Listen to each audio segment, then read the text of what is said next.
Now, most people enjoy a good comedy, but if you ask someone what their favorite genre for TV is, and while a good number might say comedies, it won't be the answer for the overwhelming majority. At least that's what I personally noticed. And when you think about that fact, it's a tad weird. I mean, who doesn't love to laugh? Why would you rather be scared watching a horror than laughing at a well thought out joke? Which I think the reason is simply that most comedy series aren't that appealing. So when you do find that comedy that hits all the right notes, checks all the boxes for what makes something truly funny to you, it'll be that series that you don't want to put down and you hope that it runs for many, many years to come. And for myself, that's exactly what we're here to discuss today with the Winter 2019 anime from A1 Pictures, Kaguya-sama Love is War. To put it in layman's terms, this shit is funny.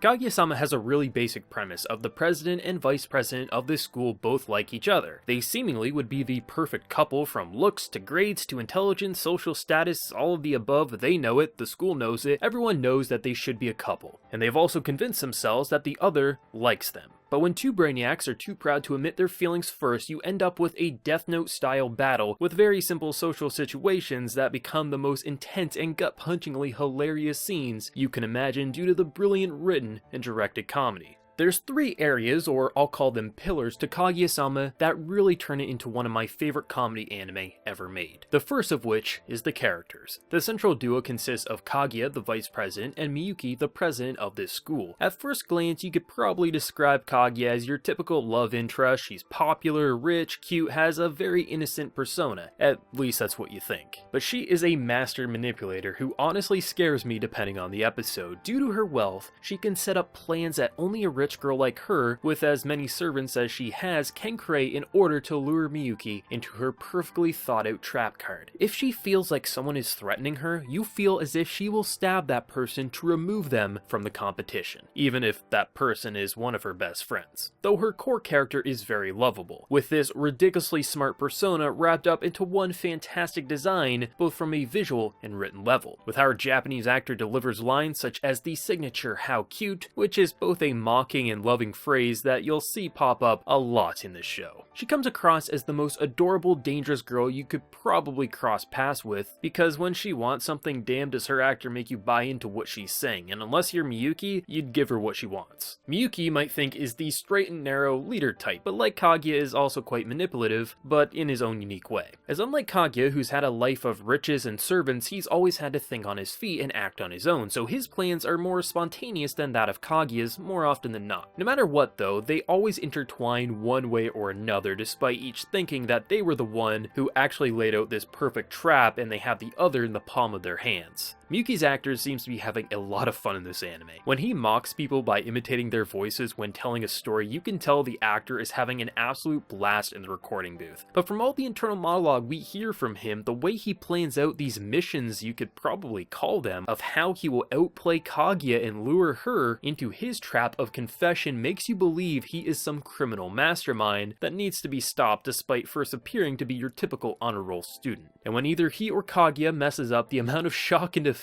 you hear in their voices is the cutest thing ever, because they truly buy into the ridiculous battle of wits that has no purpose other than them both having a big ego and wanting to wear the pants in the relationship. Other members of the club, from Chika the secretary, who at first glance you might think is the airhead of the group, but really might be one of the most talented and smartest one in this entire council, as she really has this way of fitting herself into any scene, and somehow you'll usually come out feeling like she had the skills to be there, and it's quite impressive. Truthfully, her actor is what sells this character the most. Even as good as her character writing is, that voice is what sells it, as when she needs to be adorable, you melt. When she needs to be silly, you laugh. And when she needs to be terrifying, you hide under the covers. A character like her has no right to be as perfect as Kaguya, but somehow she's just that. I'm used to having the side cast feeling disposable when you have such brilliant lead characters, but thankfully Kaguya-sama makes all the characters equally memorable as well as being desirable. You also have you, the depressed emo treasurer of the school, who can match Chika's best scenes, where in the middle of a Death Note romance edition, he will say these lines that you both laugh at and think, did he really just say that? Or what even is this anime anymore? You comes in around the halfway mark, and it surprised me how well he managed to make such a brilliant entrance that I wanted to see him just just as much as the rest, as up to that point I thought there'd be no matching the brilliant trio, and we shouldn't tamper with perfection, yet he did, and I'm so thankful for it. Each character has his way of freshening up a scene, so when it could grow stale because this entire cast has such distinct and ridiculous personalities, nothing ever feels that familiar even when it's the same cast setup from a prior episode, as each have such a unique way at bringing out the most in such simplistic situations revolving around a club where everyone knows these two lovebirds want the other and it's just a matter of time until someone loses. Some will love the game and others will wish they would just kiss and get together already. With how the comedy is directed, you reach the second pillar that makes Kaguya-sama truly pop, as the unexpected nature to the show will continuously catch you by surprise, as trying to guess what the next shot will look like is next to impossible. Most jokes in comedy series tend to follow a pretty basic format. Here's the setup and here's the punchline. Some of the best comedy series use a multitude of jokes to build up to one big punchline. Some of the best Simpsons episodes relied on many layers to a scene, where a bunch of small jokes made you laugh, so when the big punchline came, those past jokes not only became funnier, but the grand finale leaves you in tears. There's a reason many people find The Simpsons lacking in modern day. It's because the current writers don't follow this structure anymore. Kaguya-sama for the most part relies on a good number of small jokes to build up to the punchline. The punchline in Kaguya-sama is the outcome of that day's Miyuki versus Kaguya love match. When Kaguya or Miyuki are trying to beat the other, typically the setup is one of them, if not both, sees an opportunity to lure the other into this perfect trap, where they are forced to admit their feelings. At least that's how they think will play out. It never does. It could be them trying to pick the perfect summer vacation spot. Maybe it's Miyuki trying to get Kaguya to ask him for his contact details by flaunting childhood pictures of himself around, or possibly it's them trying to get the other to offer to share an umbrella during a rainy day. But the brilliance with this comedy in this series is how within a matter of minutes both Kaguya as well as Miyuki will outplay the other from a few to a dozen times before we reach the punchline. Whether it be with words or an outside interference such as another character, something always pushes the other into a corner, so you know for a few minutes you will watch two geniuses continuously pull something from thin air to force the other into checkmate, and at the same time you know it can't possibly end here, so something has to happen to avoid them truly confessing. But because there's a dozen jokes wrapped up into one larger scale joke, that being the purpose of these goofy scenes, you're generally left laughing to the point tears can be falling down your cheek, which almost never happens to me with comedies across all the mediums, not just with anime.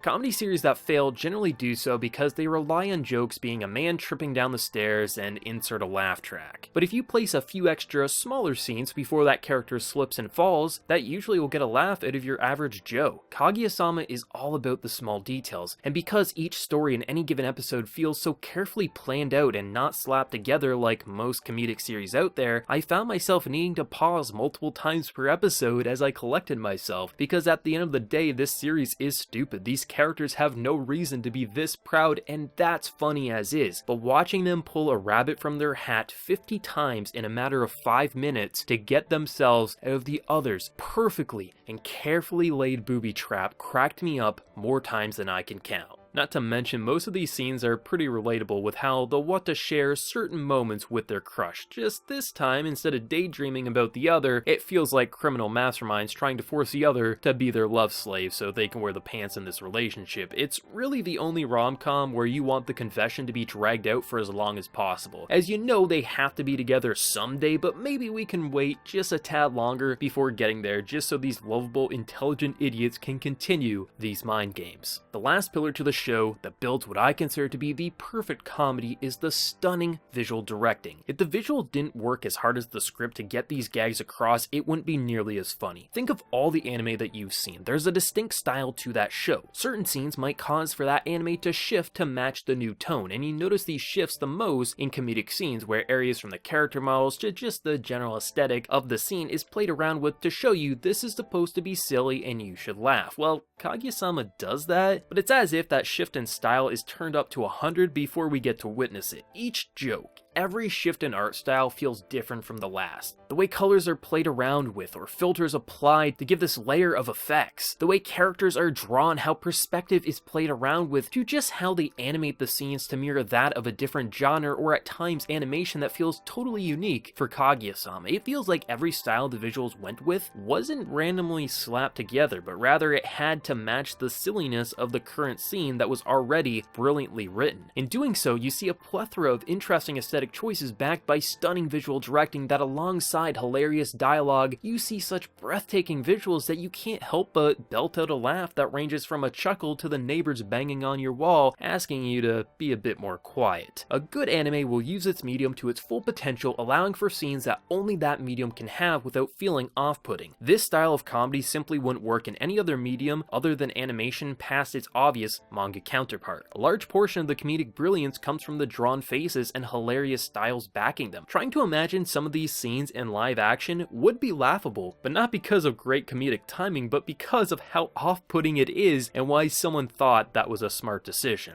The way backgrounds will light up, highlighting these characters in the most ridiculous way possible as we look at Kaguya, Miyuki, Chika, Yu, or even some of the one-time side characters respond from simple face reactions to their entire body shaking because of what they just witnessed is both beautiful from a visual standpoint as well as being hilarious because of how stunningly detailed they are. One of the best examples of visual comedy is in episode 5, where one of the gags is Miyuki being trained by Chika as he isn't that skilled at the sport and wants to keep up his perfect image. When the story is first starting up, Chika witnesses his serve a few times, and each time that he messes up, she gets progressively more and more shocked as he does something that shouldn't be humanly possible. Like previously mentioned, a good joke has many layers, and this also goes for the visuals. Many anime would go the route of Miyuki messes up and Chika responds in an overly dramatic way. Here, Chika sees the same serve a few times, with each time getting weirder and weirder, so when she finally explodes, we are left actually laughing rather than just a chuckle if directed the other way that I mentioned. That's how most scenes are handled when it comes to the visuals and writing behind these comedy scenes, a steady build up to wild and wacky, and when it is an immediate and drastic shift because the style is so unique from the template look that we're used to, even if we aren't laughing, it's entertaining to look at because goddamn are there so many interesting art techniques being used.